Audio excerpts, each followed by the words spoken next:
One of the things that I love most about Color Street is that it's not just about a profit, it's not just about fun, awesome nails, but we actually give back in big ways. In July of 2018, the Color Street Foundation was born, and the first mission of the Color Street Foundation was to bring awareness and support and funds to the autism community of $100,000. Since then, the Color Street Foundation has sponsored so many different causes: animal abuse awareness, military support, Alzheimer's awareness. On my team, Team Glitter and Grace, we have a local foundation that we sponsor called Grace Gives.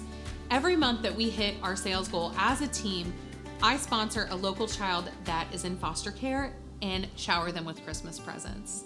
It's something that our team is proud to do. Another mission of Team Glitter and Grace is to give back to nursing homes. Several stylists will visit ladies in the nursing home, or at least send them a free manicure so that they can do it themselves or have a helper do it for them.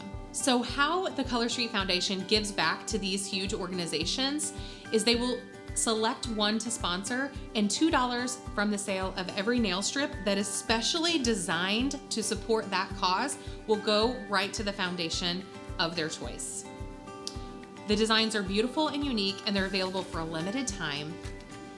Several of these foundations are very close to my heart, but the one that gets me the most is the Foster and Adoption Awareness Set. Being a foster and adoptive family, we have been through the trenches with a lot of other families like us, so it was so nice to see Color Street give back in a big way to the foster and adoption community to support families like mine.